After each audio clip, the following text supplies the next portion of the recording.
Hello, everyone, and welcome back to SALT Talks. My name is John Darcy. I'm the managing director of SALT, which is a global thought leadership forum and networking platform at the intersection of finance, technology, and public policy.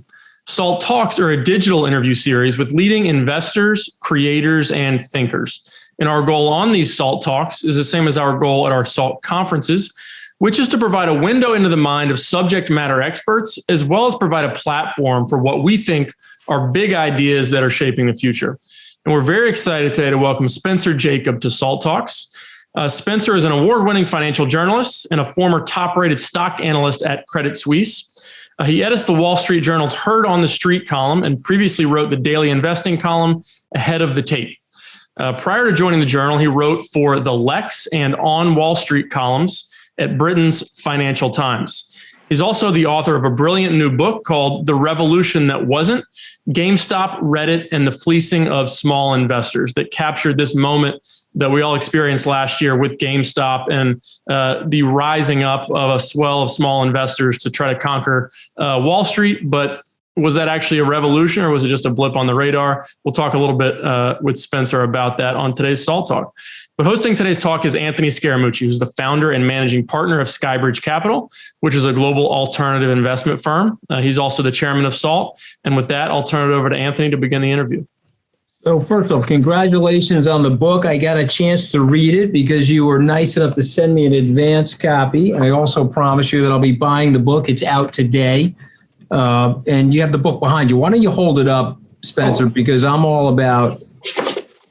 Here we are. Okay. I'm all about self-promotion. Yeah, you see how I strategically placed that where people can see it. Yeah, but it was too far for old people like me that can't see. Maybe Darcy can see it because he's such a young man. So there you go. GameStop, Reddit, and the Fleecing of Small Investors, the revolution that wasn't. So I want to talk about you, but I want to talk about that title for a second. So why the revolution that wasn't? It's a great title, but why'd you come up with that? You know, if you looked at headlines at the time, it was like small investors, stick it to the man, give Wall Street a black eye. And I mean, that's the thing that amazed me about it the most as well. I've been following financial markets, either working in them or writing about them for 29 years now. And I was gobsmacked, I'm sure that you were too, by what was going on. Because as you know, you couldn't have 2 or 3 hedge funds do what all these hundreds of thousands and even millions of people did, which is to gang up, sneak up on some of the smartest money managers in the world and ambush them. First of all, because it would be illegal, but it wasn't illegal the way they did it.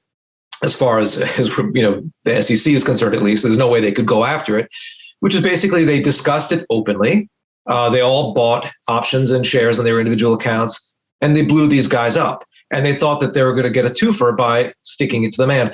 It wasn't a revolution because they didn't really accomplish either one. I mean, as you know, Wall Street is a big place. Wall Street isn't 2 or 3 hedge funds. Wall Street is all the middlemen. It's lots of other hedge funds. It's lots of other mutual funds. And basically, my point is that this was a great time for Wall Street. If you look at anybody who was in the business, whose information you know about publicly, they had a great first quarter of 2021. They had a real good last 3 quarters of 2020, as a matter of fact, you know, with all this surge of money coming to the market. And so that's why it wasn't a revolution. And then the people who were involved, of course, some of them individually did pretty well, but a lot of them I know did not do too well. I enjoyed reading the book because it is about it's a David and Goliath story. And it's ultimately a bee swarm attacks these Goliaths. They don't anticipate it. They get knocked down. They go on to recover and they reform themselves. And of course, many people that are holding these meme stocks, if you will, have been blasted by that. What is your reaction to all that? What's the cautionary tale here that you would tell an investor, a hedge fund manager, a small investor, a Wall Street Bets person?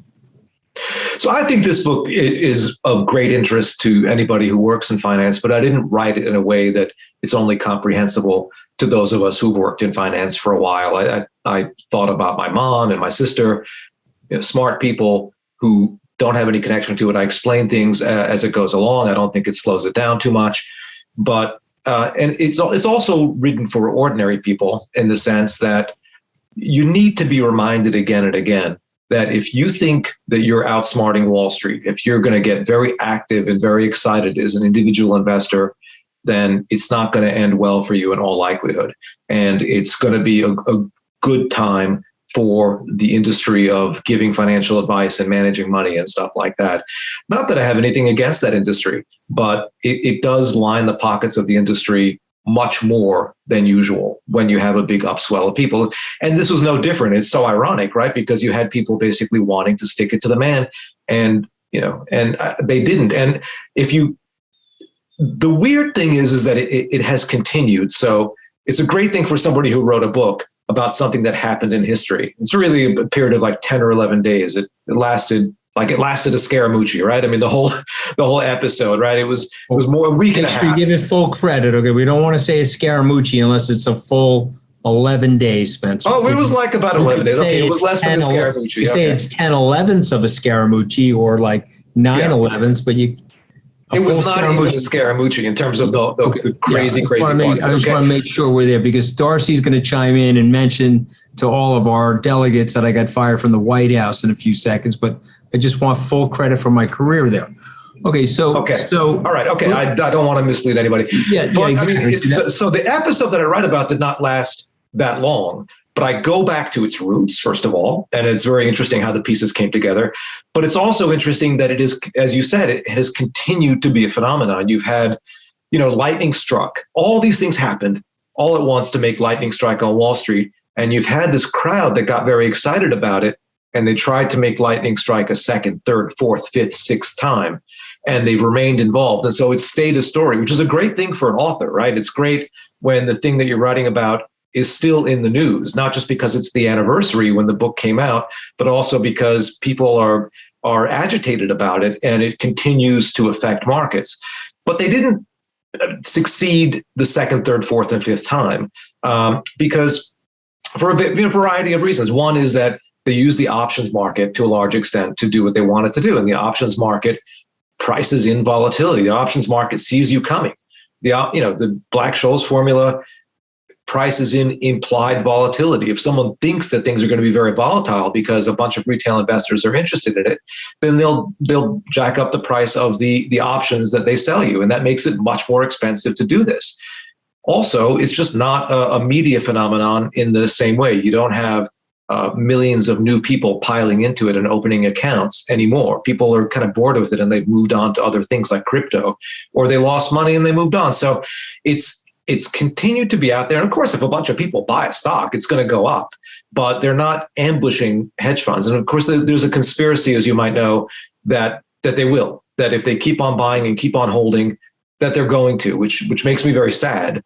The reason, or one reason that I became a journalist, taking a big pay cut from finance, is to inform people about what goes on. And these people are very poorly informed because they think that if they keep on holding these stocks, that there's some phantom shorts and there's going to be the mother of all short squeezes and that they're going to win, which is not right, obviously. And you point that out in the book. Let's go to your background for a second, because I think you are made to write a book like this. And when I was reading the book, I was like, there's very few people, Spencer, that could write this book.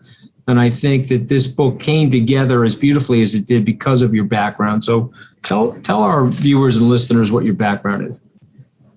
Well, I got into Wall Street by accident. So I wanted to be a historian. I got an application by accident, like literally by accident, to this program at Columbia.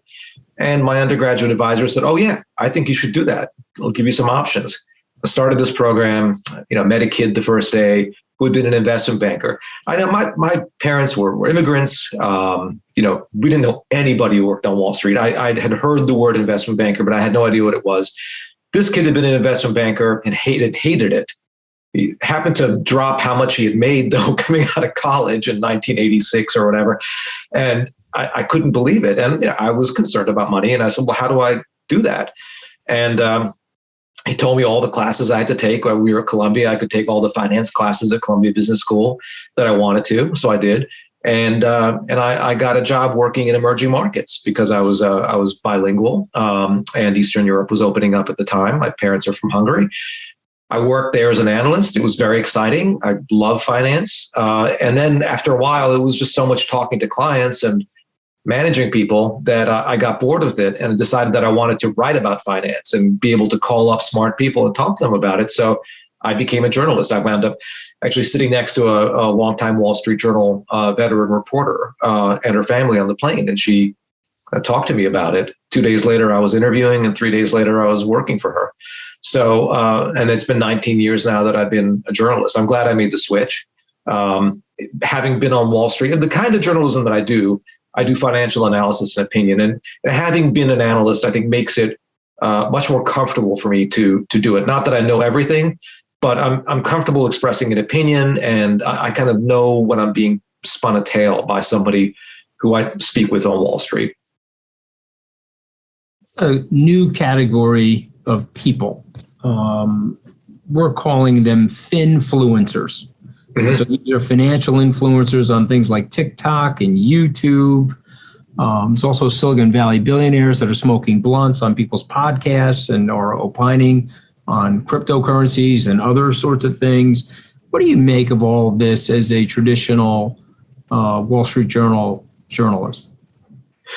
Look, if you were to buy everything that I suggested you should buy and sell everything I suggested you should sell, I'm not really sure how you would do. I don't think that there's anybody out there who really has a magic formula, who's cracked the stock market thing or cracked this financial markets thing. So I think that very few people who tell you, especially for free, what to do really are going to be able to tell you on a consistent basis. But this young generation doesn't trust Wall Street. You have to think about how they grew up. They grew up seeing their parents probably suffer during the financial crisis. They have student loans that they're resentful of, a lot of them. And they think that there are two sets of rules, one for Wall Street and one for everybody else. So it's not that they don't like rich people. They don't like rich people who wear suits and work on Wall Street very much. And then there's this kind of cartoon villain type of person on Wall Street called a hedge fund manager that in their imagination really is the worst of the bunch because they sell stock short. And then if they sell a stock short like GameStop, which for young males, and it was young males primarily who took part in this, patronized all throughout their youth. And I've got 3 boys, and I've driven them there about 18 billion times, right? So they resent it. They think that if you bet against a company, you're trying to destroy it, which is 2 different things, as we know, but that's not how they see it. They don't see the distinction. And GameStop was a dying business, at the time that the story begins. So was AMC, and so was BlackBerry, and so was Nokia. That's what they all had in common. And they felt like it was like a crusade, really, that was noble to go and blow up the hedge fund managers who were betting against these things. And then they a lot of them, and not just those people, but many young people are very willing to take advice from people they meet online, even if they're strangers. And that, or if it's a Silicon Valley billionaire smoking a joint online, right? Or if it's some guy who brings a bunch of SPACs to market, and I'm not going to name names, but they really idolize these people because they're cool and they're rich. So young people still admire rich people. They just don't admire a certain type of rich person. And it is kind of dangerous, I think, to take advice from strangers on the internet. I'm not saying that your mom and dad's stockbroker at Morgan Stanley is going to give you better advice, but at least they're a professional. They're not going to tell you to put 100% of your money or fritter away all your savings on options premium on meme stocks. So their advice at least is better. And I'm a big fan of fiduciaries and sound financial advice for individual investors. I think that it's a great thing to have an advisor. It's worth the money. And if you don't think it's worth the money, you can have a robo-advisor, which is a lot cheaper. And those are good too. I think it's very well said. But you, unfortunately, are an old fogey, Spencer. Okay. And by the way, I'm probably 10 years older than you. Okay. So I'll pass you my AARP card once you cross into my age realm. So how do you make sense as an old fogey of a guy by the name of Keith Gill, aka Roaring Kitty, who you write glowingly about, who becomes the Pied Piper for more than 1 million people to buy the beaten down GameStop shares. And he does this and he goes on to make $50 million for himself while other people are on this roller coaster ride. How do you make sense of all that? So he is a fascinating character. And the way that I structured the book, and I think this keeps it moving, is I go back and I follow the story through him, through his adventures. And 90% of that period, and it just begins in 2019, he was ignored. It was worse than ignored. He was ridiculed online because he kind of came across as an old fogey. Of course, you didn't know who he was. You didn't see his picture until he started making YouTube videos a year into it. And because he was Roaring Kitty on YouTube, and people didn't connect the two personas. But he has a CFA. He wrote incomplete sentences. People would tell him to take the money and run when he had doubled his money. He'd say, no, that's not how you do this, and behavioral finance and biases. And he was citing Aswath Damodaran and all these other people these people had no clue who he was. And so the way that you get influence on social media is to be confident, to be funny, to be wild, especially on wallstreetbets. And he was initially the opposite. He was cerebral, he was sane, he was measured, and he was totally ignored. And then people discovered him when GameStop became this candidate for a short squeeze, because he'd been there all along. He'd made this significant personal bet, basically just a gigantic chunk of his net worth. And he did it through the options market, which amplified the gains that he could make. And yeah, he made 1,000 times his money at one point in the story. And he stopped posting those cerebral posts, and he began just posting memes, because he's a young guy. He's 34 at the time the events take place. And he started putting screenshots of his E-Trade account without his name on it, of course, but everything else was there. And he'd do it every day. And people just couldn't believe how much money he'd made, and B, that he wasn't selling. And so that you had social proof come into it. And then he just became a hero because he didn't sell. And the gist of this whole thing was not to sell. You had to have diamond hands and not sell. So it's kind of an incredible transformation that he went through. And I have to say, I admire him. Just for his discipline, not for the fact that he led this revolution, but because he didn't really lead it, but he inspired it. But I admire him for his gutsiness as an investor. Trading apps like Robinhood and others that make it so easy for you to just log on with quote unquote commissionless transactions. You explain in the book that there's an underlying cost to those quote unquote commissionless transactions. What do you make of these trading apps? Are they good for our society? Are they good for the individual investor? Are they good for the overall markets? I'm going to give you a quick answer. No, they're not. I don't think they're going to go away, but they're not good. It's not a good development. I mean, I'll tell you what's a good development. If you go back decades, and you remember this, and even I remember this, even though I guess I'm younger than you. I think we might be the same age though. It used to cost a lot to trade a stock, like a lot before the 1970s. Certainly, my dad was a refugee, and he died when I was still a kid. But he's got briefcases full of these stock statements. He got fascinated by the stock market, and I'm looking through those things. And one thing I can't believe is how much commission he paid just to transact in the stock market. So it's a good thing. I mean, that it's become much cheaper to transact and much easier to transact, but it's only good up to a point, right? You take the friction out of something completely.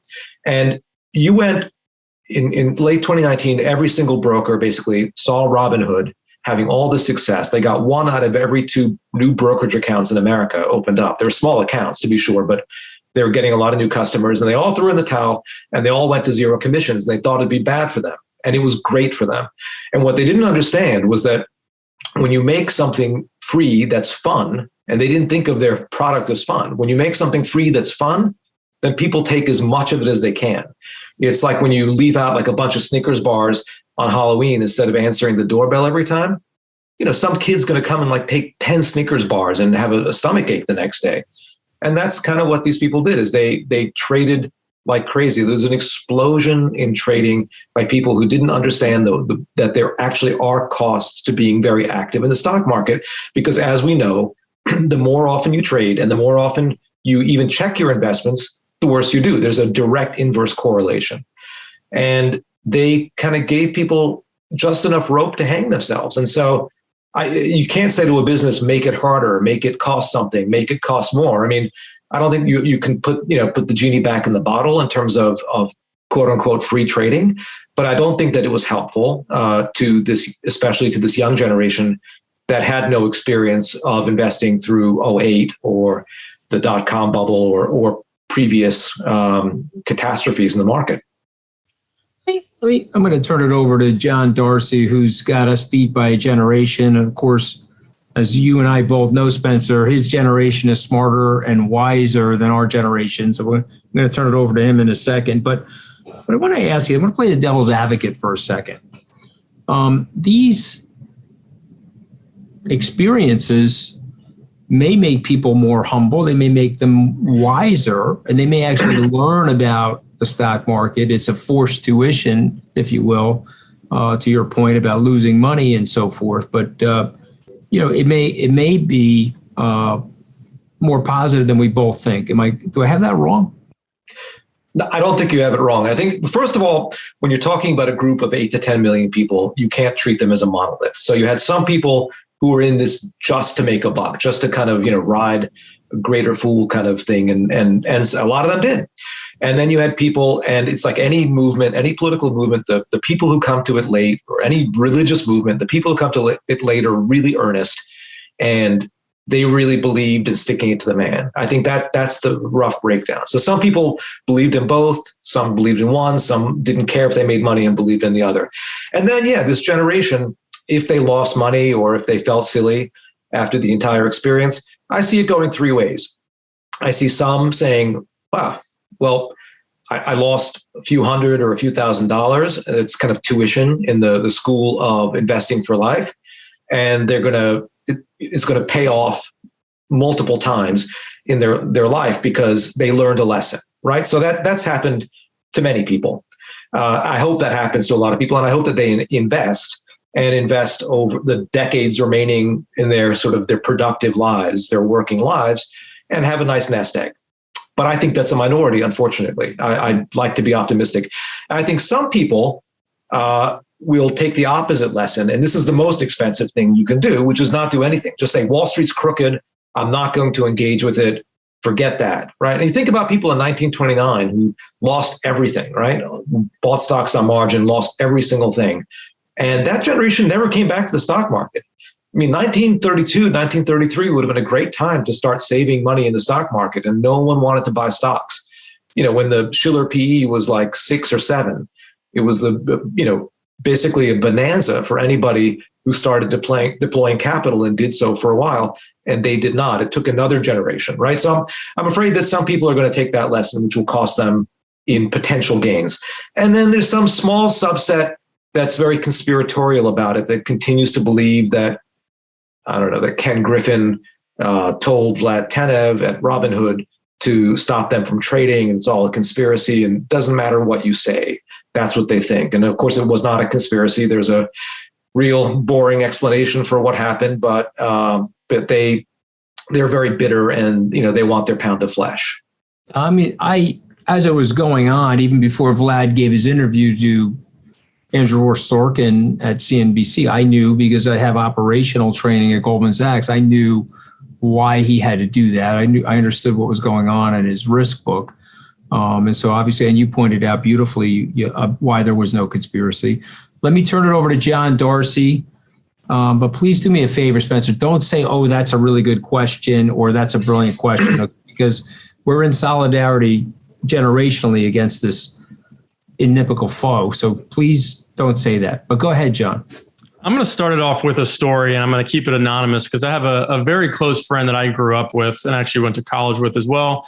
He does research in the biotechnology medical field. And so he reached out to me, must have been a year and a half ago when this was just getting started. He said, have you ever looked at the stock GameStop? It's, this company that's been beaten down, and they have this brick and mortar strategy that's sort of dying. But the short interest on the stock is, 100+%. I've been on Reddit I've been watching these videos and talking to these people in this community that think this is a once in a lifetime trade. And my response was, you're an idiot. This stock sucks. The company sucks. This trade will never work. I'm not going anywhere near it. We have certain restrictions at Skybridge anyways. So I steered clear of it.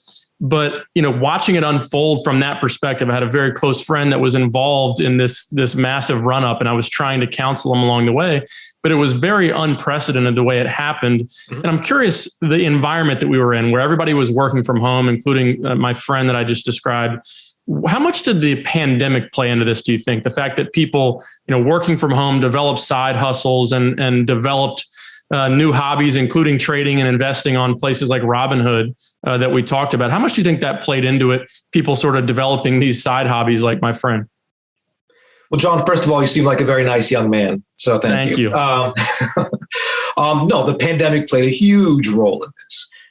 And lots of aspects of the pandemic played a huge role in this. So, you had, first, let's go back a little bit, okay? And I'll be quick. In 2018, you had a Supreme Court decision that allowed sports gambling in most states. Basically, it broke down the law that only made it possible in Vegas. And so you had a large number of mainly young men. It's the one type of gambling that skews very, very young, sports gambling. Daily sports betting went to direct sports or daily fantasy sports to sports gambling. And they loved it. And there was an explosion in advertising and participation. And all of a sudden, when the pandemic happened, a bunch of things happened. First of all, sports went away. We all watched Korean baseball on ESPN. Hello? Right? That was the only thing on for a few weeks, if you remember. Yep. March Madness was canceled right before it was about to start. You had all these young people who were stuck at home, either in their own apartments or in mom and dad's basement. This generation that kind of spends money as soon as it makes it. I hate to stereotype, but I've got a couple of young men in that who were my sons in that demographic. And all of a sudden they had extra money. Their savings ratio went way up. They got stimulus checks. In some cases, they got expanded unemployment benefits. So they had more liquid cash than they'd had in a long time. They had a lot more free time. There was a speculative thing that they couldn't do for a while. And then they had the stock market, and the pandemic did a very unique thing to the stock market. It wasn't just that it caused a short bear market. It caused the sharpest descent from a record high into a bear market ever. And then it caused the sharpest ascent into a new bull market ever. So the volatility, the kind of the shape of that V, that descent and bounce back was epic. And the things that bounced back were epic, right? Cruise lines and airlines, all kinds of stuff that maybe you didn't know that there were going to be vaccines that worked. You didn't know any of that stuff. And people bought, bankrupt rental car companies, right? And so success is a very bad teacher. And these young people opened stock accounts in droves during 2020, especially during the spring. They were following Dave Portnoy, Davey Day Trader, and people like that, the guy had like a month of experience in the stock market period, would pull Scrabble towels out of a bag and tell them what to buy, the ticker symbol. So it was bonkers, right? They were like, I remember the Wall Street Journal interviewed some guy who doubled his money on Hertz shares, put all his money into it. It was bankrupt already. Hertz actually did emerge later, out of bankruptcy, but it was, they didn't know that then. So, it just was too easy. 96 during the year from the beginning of the bottom of the pandemic to a year later, 96% of American stocks rose. That's unprecedented. It was very hard to pick a loser. So those are great points. And somebody described the crypto market, for example, and there's some element of this in financial markets more broadly. There is a fireball of money that's flowing around through cryptocurrencies, through NFTs right now. And really people are dictating what markets become hot and what markets tend to stagnate. And, there's really no underlying value to most of the NFT market. There's certainly some NFTs that have some utility in the real world and things like that. But these asset markets are booming just because the right people decide that they want to invest them and they want to build community around these ideas. So how does social media, Reddit, and those types of things, they help foster a sense of identity and camaraderie among a group of people. How much of a role is this sort of mob psychology playing in this trading mania? And where does it take us in terms of the way financial markets operate? Are they going to become more and more detached from fundamentals, and it's purely going to be based on technicals and mob psychology, or where do we go from here? I don't think, and I hope that isn't sustainable, but without a doubt, that's a huge part of the financial markets that we deal with. You have to be aware of it. You have to be cognizant of it. Bloomberg Intelligence reported recently that 85% of hedge funds either pay for or have their own programs that monitor social media on an active basis, like natural language processing. They can read Reddit faster than a human can read it because they want to be prepared. And sometimes they want to take advantage and jump on these things. So mob psychology is really important, but it is most definitely negative, and I'll tell you why. It's because let's think at the roots of what financial markets are. It's a place to match up savers and users of capital, right? So if you have two companies, you have one that is pretty promising, but is boring and dowdy and just never gets the attention of this crowd and is trading at a pretty dull valuation. And you have another company that, for whatever reason, a movie theater chain that gives you a free popcorn for being a shareholder, let's say, just to make something up out of thin air, right?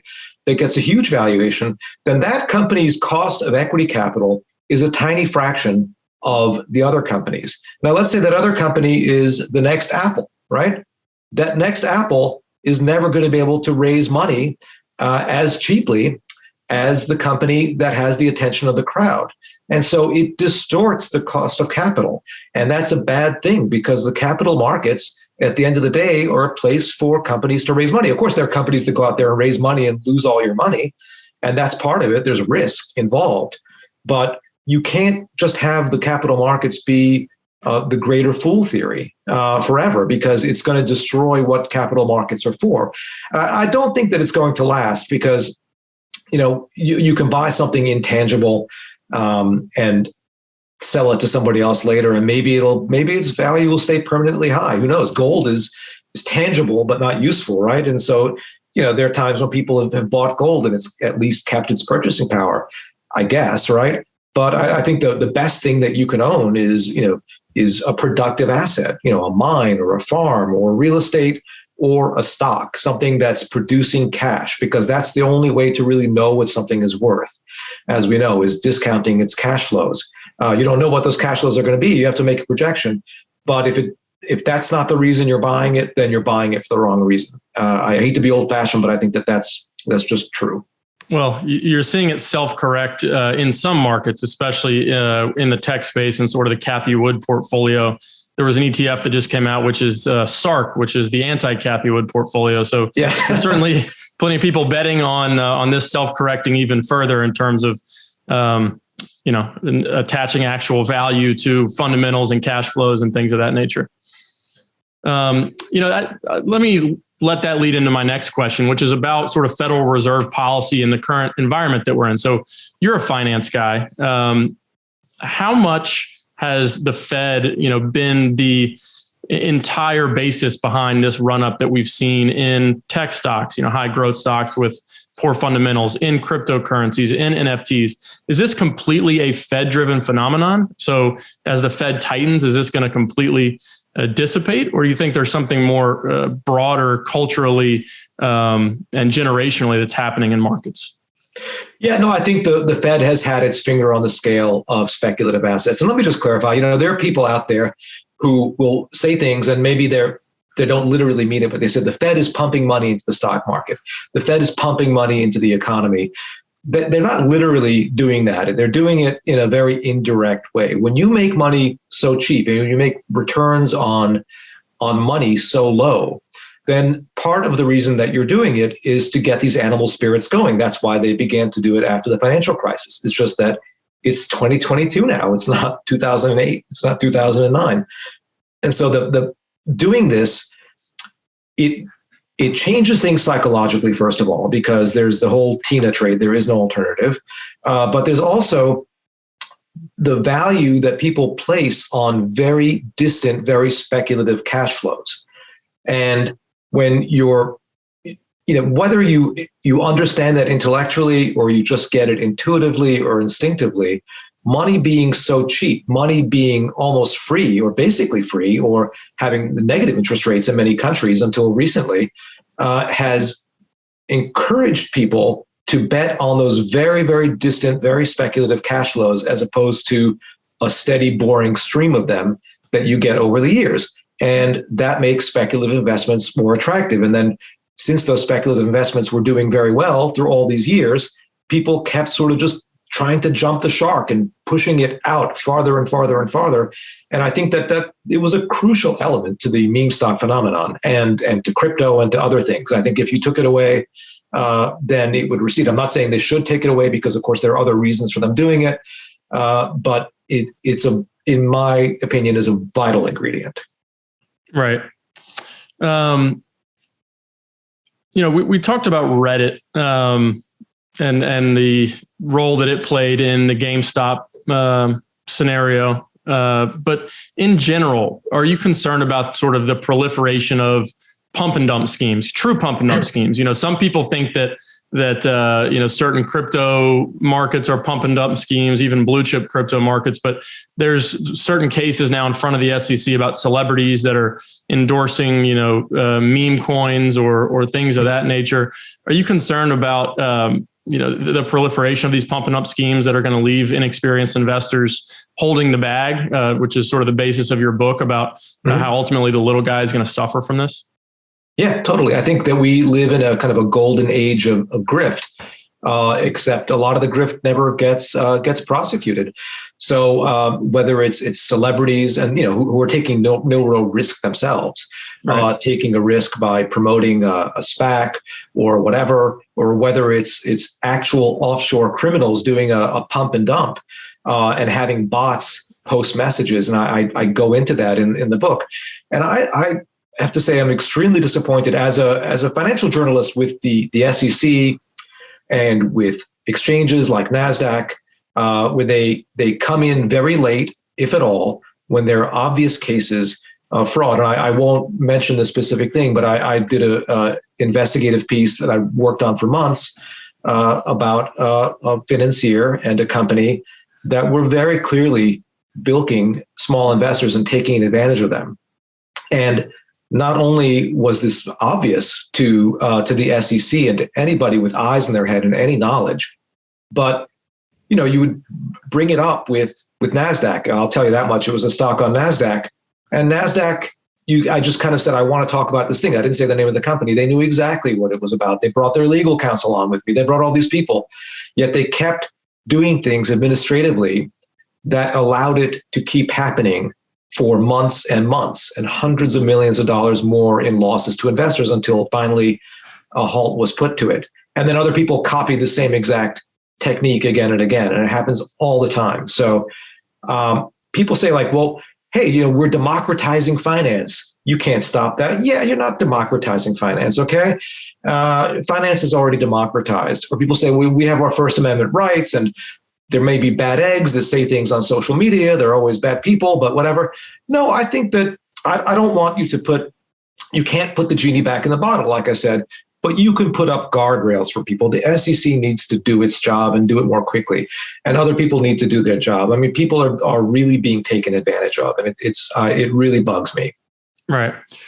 And talking about things self-correcting, Robinhood is very central to this story because it's the platform that onboarded a lot of these young investors and created this gamification. They frame it as democratizing investing. Other people might frame it as sort of in a predatory way, luring young people into using things like leverage and excessive risk with money. But Robinhood itself, the stock at one point was booming. It was above $70 per share. Mm-hmm. Today it trades in the low teens as we record this. So do you think this is going to be self-correcting where either through regulation or just a recognition that, Robinhood by providing free transactions and things isn't going to be able to commercialize their business? But what do you make of Robinhood's general fall from grace, why it's happened and what the future is for the platform and platforms like it? No, I think that the world just moved on a little bit from Robinhood. I think they can come back. I think that's the reason that it fell from grace, is because the peak period, the best time for Robinhood was during this meme stock squeeze. So if you look at how they made money in late 2020 and then especially early 2021, when this was going on, the height of the GameStop squeeze, it was first and foremost through selling their customers' trades to wholesalers or market makers, which meant the more you traded, the better they did. So they had a very strong incentive to have you be very active as one of their customers. They made a lot of money, disproportionate amount of money relative to the dollars involved in selling options trades to market makers. And then that morphed into cryptocurrency. And the next quarter, Dogecoin was their big earner, and stocks became less important. But there always has to be a new thing. And I think people moved on and they started opening accounts at Coinbase or wherever. And so the speculative fervor died down in stocks, but it's still there. It's still pretty bubbly in historical terms. It just, Robinhood was valued on, it's a hockey stick going up. That's what people buy a stock. They buy it as a hockey stick going up, and it really looked like it was going up. So they did their initial public offering at a time when optically they were doing the best. They were on top of the world, and not that they were making a lot of money yet, but they were going to make a ton of money. And that's I think basically why because the average revenue that they made per user had already peaked and was coming down. And they might come back because they might be able to sell those people some really useful financial products, like give them debit cards or open IRAs, or have a kind of a robo-advisor or something like that, something that that really is useful to those people. So maybe they'll reinvent themselves. I don't know. Right. And last question before we let you go is, what do you think the long-term impact, if any, is going to be of this episode, both for individual investors and for Wall Street? How do you think it's forever changed the way a hedge fund manager thinks about risk management, or how individuals think about managing their personal portfolio? Well, I think it definitely changed the way that hedge fund managers think about risk management. They're watching, they're ready. Not to say that they won't get caught with their pants down in the future, because there's a lot of hubris in people who manage a lot of money. And there was this time, of course, and there will be next time. So there'll be some other thing. But in terms of the effect more broadly on financial markets, the one thing is that there's never anything new. It just has like a new flavor to it. And this was the latest flavor. I think that when people get very excited and very active in financial markets, when the broad public gets excited, then it's a good time for Wall Street. And when you look back on it later, you say, wow, it wasn't really a great time for the general public. And rules come out of it too, usually, in the United States at least. You had the SEC come out of the 1929 crash, and you had Sarbanes-Oxley come after, and analyst settlements come out after the dot-com bubble, and you had the Volcker Rule come out of 2008 and the CFPB. And I think that you'll get some new rules, but I suspect that the new rules will be like the generals fighting the last war, because it always is. And so, and they might even be destructive. And for example, you might because short sellers, for whatever reason, they got beaten up in this, they might come out with rules that make it even more difficult to be a short seller during a time when it's really been difficult already to make money as a short seller. They didn't cause this. They kind of were, they were part of the story, but they weren't the cause of the story. And I mean, most short sellers are honest people. They're not out there distorting or putting out fake stories. They are providing really a vital function. Not that they're angels, but the existence of short sellers, whether it's dedicated short sellers or people who have shorts as part of their portfolio, are very important to mom and pop. You need people to be out there because you need prices to be as correct as possible. If you're not trained in Wall Street, then you open up your Yahoo Finance app and you see a price and you're wondering if it's a correct price. And it might be a completely incorrect, insane, unjustified price. If a short seller can't do something about that, then the possibility that you'll buy that stock and think that it's okay and then lose 80% of your money or 100% of your money if it's Enron is there, right? So I think that the rules that'll come out of this won't really help, unfortunately. What I wish would come out of this are more guardrails to protect them. Even if they don't want it, they need it. They need guardrails to protect themselves from the industry and from their own worst impulses. Well, one thing that came out of this episode was a great book that I think is very educational for people that are looking to learn about what happened here with GameStop and let it be a cautionary tale. I think, as you alluded to earlier, it's hard for people to fully understand, financial markets without experiencing it themselves, either experiencing the tremendous highs of a big winner or the pain of getting fleeced. But I think your book does a great job of educating people. So thank you for writing it. And Spencer, it was a pleasure having you on. Again, the book is called The Revolution That Wasn't, GameStop, Reddit, and the Fleecing of Small Investors. Anthony, you have a final word for Spencer before we let him go? Yeah, and he's heard on the street. He is the famous heard on the street at the Wall Street Journal. And we've learned a lot from you over the years, Spencer. It's a fantastic book. And for me personally, I'm glad it was the revolution that wasn't. I wasn't ready for these meme stocks to take over the hedge fund industry. So I'm glad that happened, actually. But I thought the book was great. I don't have the actual copy, but why don't you hold it up again one more time before we leave the show? Because, I love self-promoting. There it is. And we wish you great success with the book. Thanks for joining us on Salt Talks. Thank you so much for having me. It was a lot of fun. Great questions, guys. Thank you again, Spencer. And thank you, everybody, for tuning in to today's Salt Talk. He meant both of us. Great questions from both of us. Of course. Not just the latter half. But thank you again, everybody, for tuning into today's Salt Talk with Spencer Jakab from the Wall Street Journal. Just a reminder, if you missed any part of this Salt Talk or any of our previous Salt Talks, you can access them on our website, salt.org/talks, or on our YouTube channel, which is called Salt Tube. In podcast form, we're also available on any app that you use to listen to podcasts. We're also on social media. Twitter is where we're most active at Salt Conference, but we're also on LinkedIn, Instagram, and Facebook as well. And please spread the word about these Salt Talks. Again, I think this is a very educational read. The book that Spencer wrote about just the dangers of financial markets and making sure that you're educated about risks before you jump into some of these frenzies that start to build up. But on behalf of Anthony and the entire Salt team, this is John Darcy signing off from Salt Talks for today. We hope to see you back here again soon.